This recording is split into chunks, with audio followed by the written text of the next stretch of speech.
From a reader. This examination of the subtext of The Wizard of Oz was recently sent to me. Because it's so damn interesting and because there is so much more I have added to it, see bottom of email. For those of you who have never heard of this take on the classic story, do take the time to check it out. There is far too much for it all to be just a coincidence. That is, unless you're a coincidence theorist.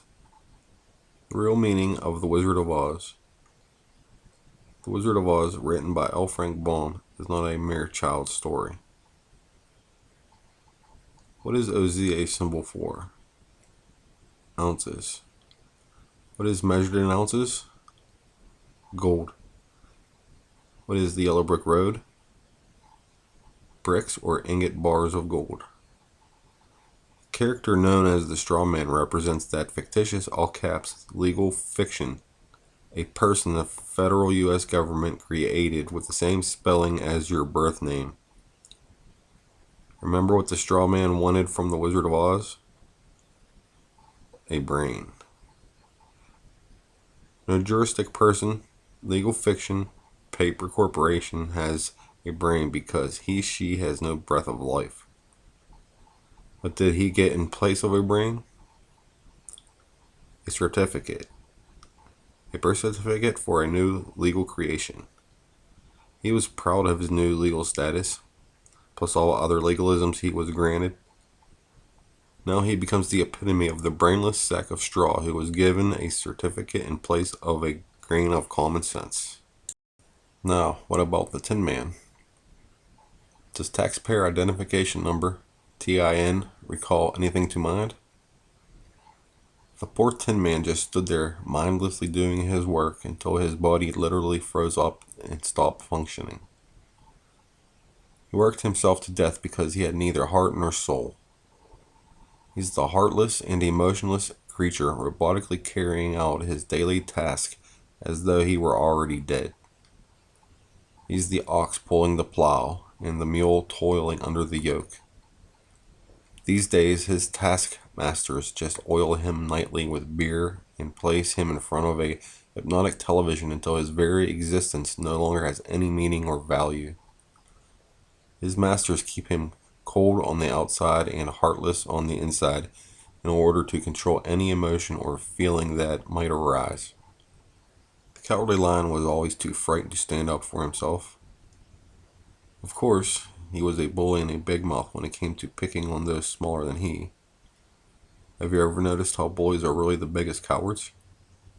They act as though they have great courage, but in reality, have none at all.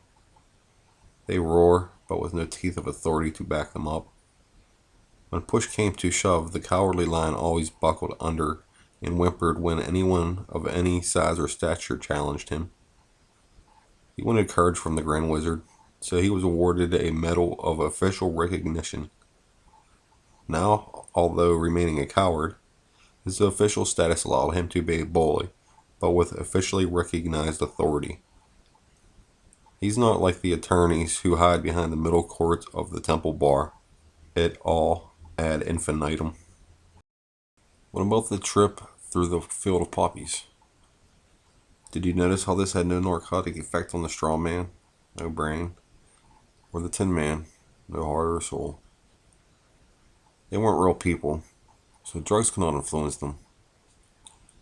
The Wizard of Oz was written at the turn of the century, so how could the author have known America was going to be drugged?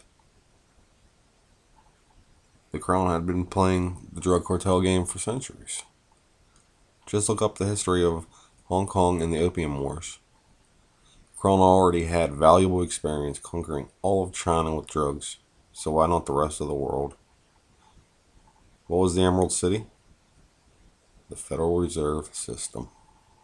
Who finally exposed the wizard for what he really was? Toto, the ugly or cute, depending on your perspective, and somewhat annoying little dog. Toto means in total, altogether, Latin in toto. What was it that the witch wanted after she alleged that the little dog had bitten her? Toto. Everything. Notice how Toto was not scared of the great wizard's theatrics. Yet he was so small in size compared to the wizard that no one seemed to notice him. The smoke, flames, and holographic images of Oz were designed to frighten people into doing as the great wizard commanded.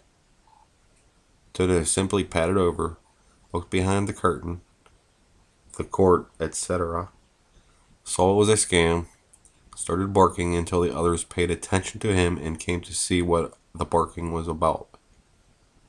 Who was behind the curtain?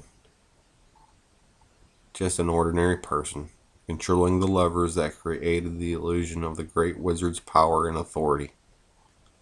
When Toto pulled back the curtain and completely exposed him, the charade was at an end. The veil hiding the corporate legal fiction and its false courts was removed. The wizard's game was up. What was he after all? A con man. A fraud. Edition by BWH. Also note that Dorothy did not have a mother or father reference, i.e. no sense of who she was or from where her direct heritage came. In this case, Dorothy's legal guardian was obscurely named Aunt M, or M for money. That means that money was her legal tender. Get the double meaning? Even James Bond had to answer to M. And who is M's secretary?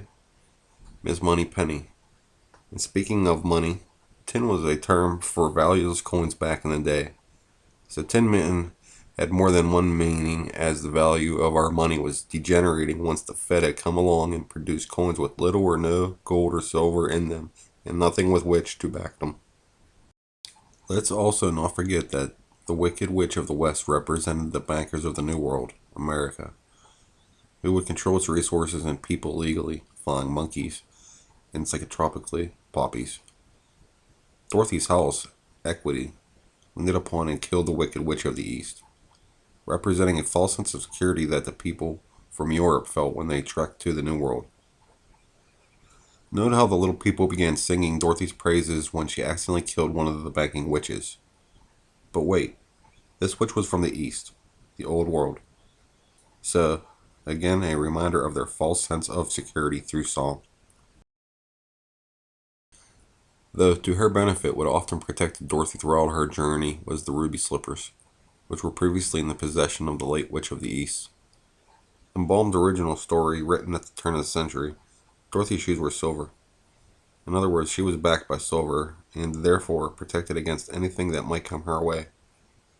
The shoes always kept their value and strength, even against a scary new banker, or witch in this case. Interestingly, the movie was made just shortly after the Great Depression, which included the government's vicious gold grab on behalf of the bankers and Wall Street. Further, what was it that awakened the organics, Dorothy, the lion, and Toto in the poppy field? Glinda, the supposed good witch, covered them in snow. Snow? Nah, it was cocaine. Actually a legal stimulant at the time, and in coke, of course, which worked against the effects of the poppy-based opium.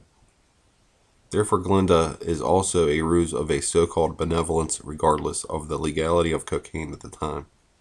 We've seen its effects today. And notice at the end of the film, this good witch knew the secret that would get Dorothy home all along, but didn't tell her right away. What a bitch. Perhaps this was Glinda's way of having Dorothy learn her own lesson. But, as stated previously, the prizes given away by the newly humbled wizard were themselves ruses, erstats, representations of cures and freedoms. So this journey, or lesson, was ultimately futile. At the end, the wizard, once he is forced to admit his trickery and subsequently provide his empty gifts, he is not even charged by the people of the land. He is forgiven and let go to fly away, escape, in a balloon of all things. My guess is that no matter how often we the people maintain vigilance to uproot these banking nightcrawlers, the message here is that because of our naivete, one of them always gets a way to start the vicious financial cycle all over again in some new world. At the end, Dorothy discovers that it was all a dream, which means that whatever lesson she learned, she did so while asleep. And now here's the really, really big one that might be difficult even for those who already acknowledge the financial subtext of the story to digest. Hollywood was created and commissioned by the Illuminati for the purposes of social engineering and mass thought control.